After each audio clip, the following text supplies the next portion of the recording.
you remember any of your childhood dreams? Well, my best friend Juliana and I always talked about living on this tiny island off the coast of where we grew up. So this weekend, I'm achieving our childhood dreams and I'm going to be attempting to survive on this deserted island for 50 hours. And if I leave this island for any reason, as a punishment, my grandparents will tase me. 50 hours starts now. Oh god, this is gonna be crazy.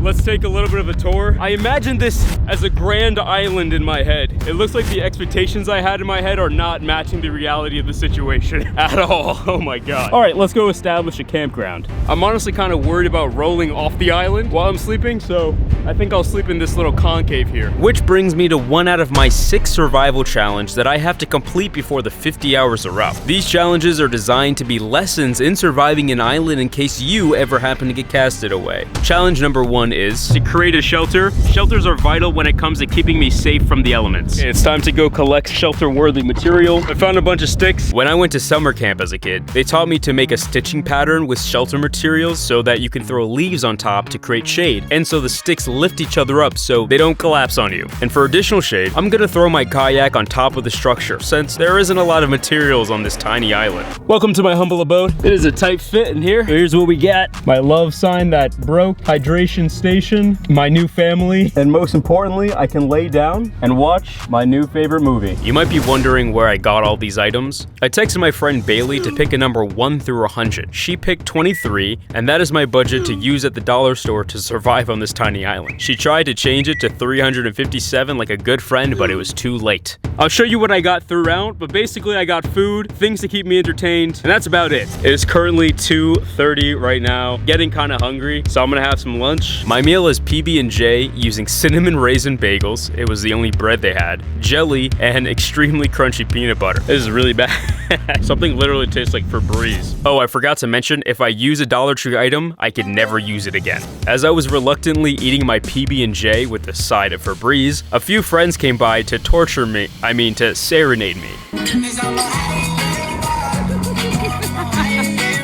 Haha, yeah, I'm an island boy. Torture aside, it was great to see a face because as an extrovert, isolation was starting to get to me 4 hours in.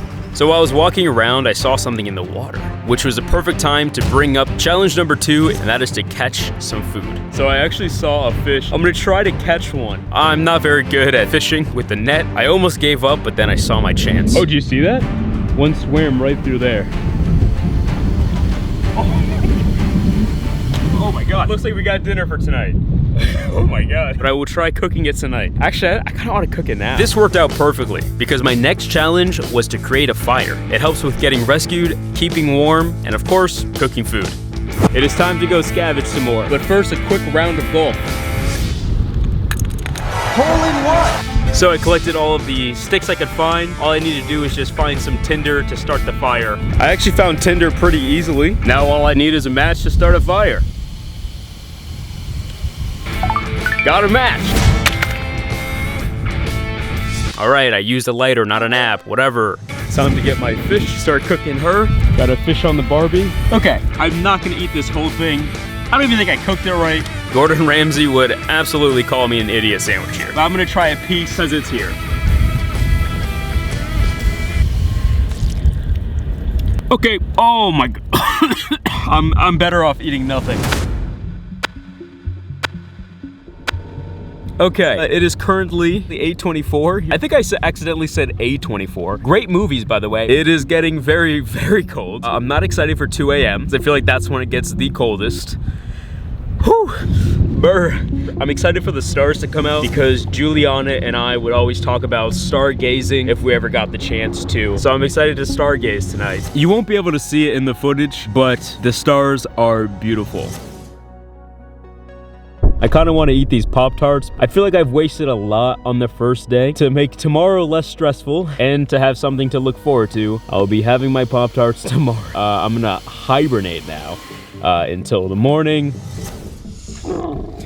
Good morning, sleeping on a rock. Sucks, oh my god. Complaining aside, it's now time for my island morning routine. I brushed my teeth for the first and last time because I have to throw out all of those items. I did some yoga and I worked out because I realized I was getting a bit chubby. And then I had to, use the bathroom while I read blank pieces of paper that I used to wipe my. After that, that's when I realized I was starting to get sick of this island, which brings me to the next challenge: to try to be rescued. The best way to do that is by gathering sticks or rocks and creating an SOS sign. That kind of looks like it says sus, and I don't want people thinking I'm suspicious, so I'm gonna rearrange it. That looks better, I guess. I waited here for a bit. A lot of boats passed, but unfortunately, no one stopped to save me. I decided to kill some time with some arts and crafts. And as I was painting my home sign, I started to realize that I'm kind of getting homesick at this point. I'm really missing my family and just human interaction in general, but I will admit the thought of them tasing me kept me going. I'm getting kind of hungry, so next I'm gonna eliminate this s'mores chew. This should hold me over till tomorrow. So back to killing time. I actually like treasure hunting, and I'm a bit of a sentimental guy. I found some crystal formations and decided to break some off and keep it for myself. I hope Linda doesn't get mad at me for defacing her property. Oh yeah, you might be wondering who Linda is. Linda is the owner of this beautiful island. She lives across the river in that house right there, which is actually where Juliana used to live as well. Small world, I know. And Linda is a lawyer, so I had to agree not to sue her if I got injured on her island. And here's our handshake agreement. This is legally binding, if you're wondering. She also kayaked and brought me a peanut butter and jelly sandwich, and she even tried to bring me beer, but One, two, three. But because she's so sweet, she brought me another one. I think it is time for not Pop-Tarts. Been waiting all day for this. Juliana also loved Pop-Tarts. I would bring her some when we hung out. And I don't really know how to say this, but this year, she would have been 25 years old. She passed away in 9/11, and I think that's super unfair because she couldn't achieve any of the things that she wanted to achieve. Her birthday is May 4th, it's a few days from now, and that's what really drove me to do this video. For me, this has been to find closure and do something that we always talked about doing. I moved back home recently, and every time I drive by here, I just think of her. So, Juliana, you are the best friend any person could have ever had, and I would have definitely loved having you here. Happy birthday, Juliana. It's been a long day without you, my friend. And I'll tell you all about it when I see you again. Today was a long day. I'm ready to fall asleep and be done with this challenge. I saw some storm clouds rolling in, so there's a big chance that it might rain tonight. Fingers crossed that doesn't happen. Good night, and I'll see you in the morning. It is starting to rain a bit, which is not good, but it's a light drizzle, so we'll see if it picks up. Now that it's raining and I look like absolute garbage, I can complete another challenge, which is staying hydrated by collecting rainwater. So I'm taking this bottle and rigging this paper plate so that it catches water and funnels it into the bottle. Well, it kind of worked. Look at that. Challenge complete. I want to use everything that I bought. And it's starting to rain again, so we're gonna try to finish it before it starts downpouring so I can get back into my shelter. Marker, notepad, I'm gonna journal. Next. Raining really bad. How wet my stuff is getting. Bubbles. Water guns. All right, so I have 2.5 hours left. Okay, I'm so excited to get out of here.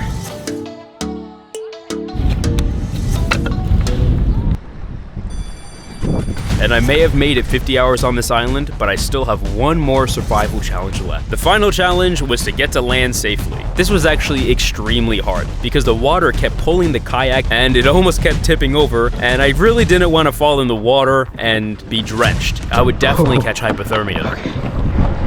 Over there, my grandparents are waiting on shore for me, probably wondering where they went wrong, but I can't wait to tell them how I survived 50 hours on this island, how therapeutic it was to feel like I spent a weekend with Juliana, and how much I miss them. Most importantly, I'm looking forward to giving them a hug because isolating yourself from your loved ones absolutely sucks.